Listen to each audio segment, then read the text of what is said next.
Hello, welcome to another segment of my living library. And today I am going to, in this segment, in this part, we're going to continue talking about education.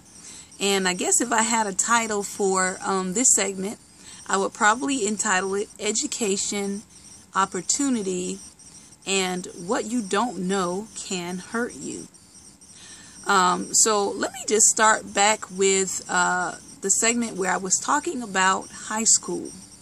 And in high school, from the last segment, you'll remember I began to talk about the fact that I went to a regular high school, a high school that was not a magnet school, which I felt like really didn't challenge me in terms of my artistic abilities. I had been going to magnet schools from elementary all the way through middle school. And so I was pretty advanced in terms of my artistic skills and abilities.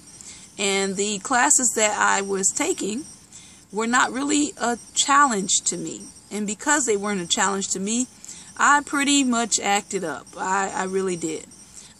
Since then, I did go back years ago. I did go back actually and find several of the teachers that I felt like I had been really crappy to. And I actually asked them to forgive me. I actually went back, found my teachers, and apologized. And again, that's another living library lesson on apology and forgiveness and really meaning what you say and going back and fixing what you can. But we're not going to talk about that in this segment. So, senior high school, here I am. I am finally, I say, really getting serious about my schooling. I would say around about 10th grade, 10th, 11th grade. And during that time, I decided that I was going to try to bring up my GPA because it was really not where it needed to be. So I did begin to bring up my GPA to a little over a 3.0. And I took the SAT. And I did, pretty good on the SAT. But even in that process, let me tell you a couple of things that happened. Okay, as I began to get serious about my education, I actually went to my high school counselor. And so in going to my high school counselor, her advice at the time was, well, based on your GPA, you can forget about a four-year college. Don't even think about it. Probably the best you can do to get in is a junior college. Well, I know for some students, for some kids, for some young adults, a statement like that can really just shut you completely down. But for me, it actually did the opposite. For me, her actually telling me what I couldn't do made me decide to go for it anyway. So because my guidance counselor was not willing to help me, she wasn't willing to give me the tools and give me what I needed in order to move forward, I actually wound up trying to do a couple of things myself. So I began to look at colleges. I applied to 5 different colleges and I got accepted to all 5 four-year institutions. And those institutions were Florida A&M University, Florida State University, Virginia Tech, Tuskegee University, and Iowa State University. Now, I wanted to go to Iowa State, but I'm kind of glad I didn't because when I did the research, of course, here I am, 17 years old in my senior year of high school. When I did the research on Iowa and realized there was only 1% black people in the entire state, I was kind of looking for a little bit more black people than that. So I decided, I'm not going to go to Iowa State. But the other reason for not going to Iowa State was I simply did not have the money. I was coming from a poor background, and I was coming from a background that could supply zero to the economics of my college education. And again, that's a whole nother living library lesson. And so I got accepted to these colleges. I did get a $10,000 a year scholarship to Tuskegee University for chorus because I was also singing at the time. And so I chose not to take that.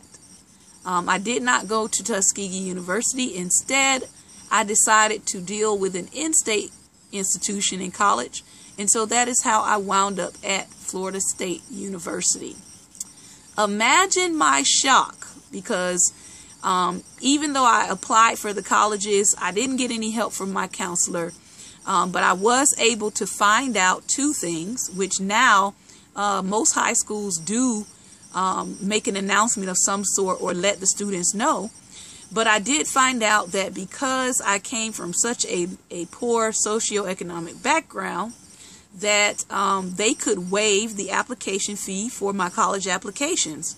So I was able to fill out those college applications and apply and then get accepted back.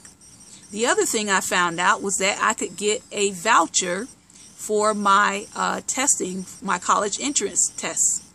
And so I did that. I was able to get a voucher for my SAT, went and took my SAT, did well enough to get accepted to those colleges. So by the 11th grade, I had my acceptance letters for those colleges, and I was pretty much set in terms of where I had decided to go. I say all that to say it didn't necessarily get any better, because once I got to college and realized that, number one, because of my socioeconomic status, I really could have applied for several scholarships because I was eligible for them. I was a little upset because my first year of college was taken out with student loans. And after that first year of college, I was able to get some grants while I was at Florida State University. But that first year of college really put a dent in my personal economics. And so one thing that I do want to say in this segment is that as an educator or as a person who is counseling young people, it is of vital importance that you share with them the opportunities and resources that are available to them. Now, as an educator myself, I try to help students make sure that they know what scholarships are out there, what things are available. If they are coming from a low socioeconomic status, I try to see what kind of vouchers and programs there are in terms of getting their fees waived for their applications, because they simply don't have the money. And it's really not their fault that they don't have the money. And so one thing I learned in all of that as an educator and as someone who experienced it is those people who really don't care about your education and your future, and those people who don't really necessarily see you in the future, are not really going to go out of their way to help you to advance in your future. And so that's just a little takeaway today in this life lesson, in this living library. It's something I learned the hard way, that, once I got to college and I saw my friends there who, a lot of them had grown up where I grew up, but, their college education was being paid for. And when I asked them, well, how did you do this? And they told me about the scholarships and things that they had applied for and received, I felt really dumb. I did. And again, it goes back to you can't apply for what you don't know about. You can't look for what you don't know about. And so unfortunately, there are adults that could help you that choose not to help you. But then again, there are adults that could help you and they choose to help you because they understand the other side of that.